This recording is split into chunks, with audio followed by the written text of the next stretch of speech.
Hello, nice to have you here. Again, if you have not subscribed to our channel yet, please hit the subscribe button and do as much as you can to set up the notification bell so that whenever I post new videos, you get notified first.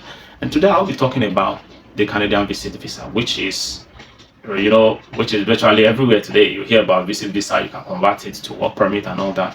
Today I'll be setting the record straight. Now, the first question is it possible to change your Canadian Visit Visa to work permit? The answer is yes.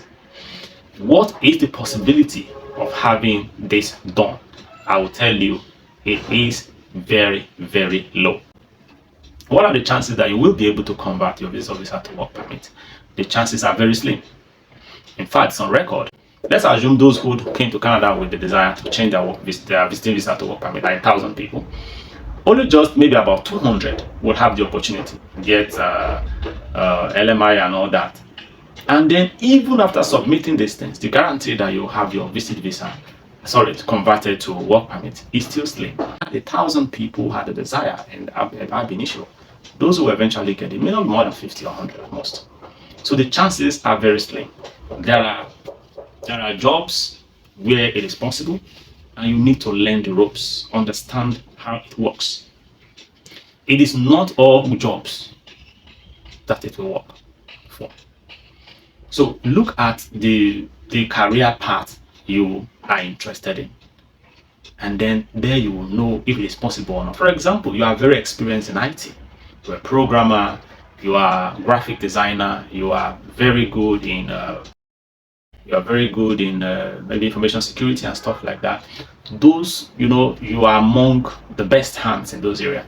This may be possible for those category of persons. Another areas where you can easily change your visitor visa to work permit is if you get into the country. For example, in your native country, you learn truck driving or equipment operator, like your construction equipment. Okay, I'll flash some by the screen so that you know the kind of equipment I'm talking about.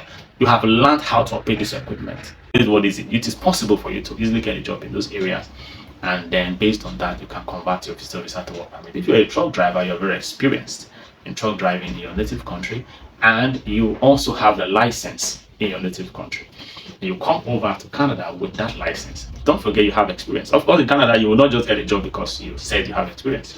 You also have to pass through their training. And when you go through their training, the training school, let me use the word truck driving training school, for example, because you already have the skills, within a month, you would have passed your exam, at most 2 months, because you already have the skills. But if you do not have the skills beforehand, you have to start from the scratch. And starting from the scratch, not just written skill, you also need to prove that you can do these things, technically. And it takes time to get licensed. But if you already have your licenses, you already have the skills, you're already good at it, you'll be able to demonstrate to everybody that you're good at it. And you just only need to pass the writing exam. And then the practical skill, you'll easily be able to demonstrate that. But if you do not have the practical skill, it will take a whole long time to get licensed. And if you do not have license, you cannot get a job. I'm talking of Canadian license. Your native country licensing is not enough. You will need to get a Canadian licensing before you can get a job in that field. And if you do not have that, it's impossible. So making adequate preparation before you jump into the plane is important. That's one. Number two, when you land as a visitor, where will you stay? In Canada, it's absolutely impossible for you to get a house to rent based on visitor's visa. You cannot rent an accommodation. So that's another area you need to fine tune before you jump into the plane. Having the visa is good, but before you jump into the plane, be sure where you will stay. If you are going to stay in a hotel, just know that an average cost of staying in a hotel will set you back at least $100. 100 Canadian dollars by the number of days you are going to spend to struggle through, get your licensing, get a job, convert your visitor visa to work permit. It could take you between, let me just be modest and say between 4 to 8 months to a year. The question is, do you have the funds to stay in a hotel for this period? So you must be sure where you will stay. You have a friend, you have a relation you can stay with, set out this area and be ready to stay with them for that long. Which also means you must be ready to split bills, because when you're staying with them, you are not working during this period. Have that at the back of your mind. Don't deceive yourself and say, when I just get there within 2 months, I get a job and then no. Otherwise, you will be disappointed. have enough funds to split bills. If you're living with your relations, at least you'll be able to contribute to your living cost right there while living with him and trying to settle yourself, which means you should have good amount of funds. At least have, if you're going to be staying with your relation, you should be having at least $1,000 Canadian dollars by, let me say, 8 months. So minimum you should be with you, cold cash, at least $4,000 for your living expenses. Even if you have somebody to stay with, have that. And then for your trading program, try and find out the cost. Also have that money with you.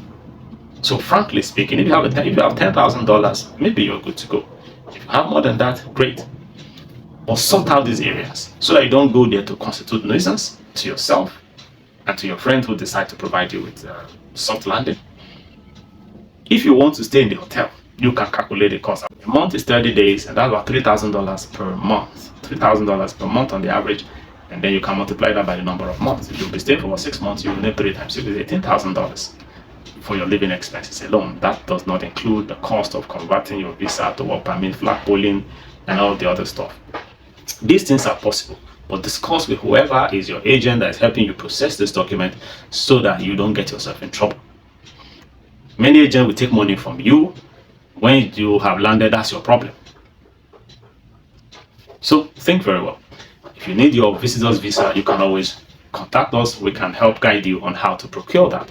It's not that difficult, just some basic tips. But we need to discuss with you to understand what your requirements, what your desires really are, so that you don't go to Canada and start regretting.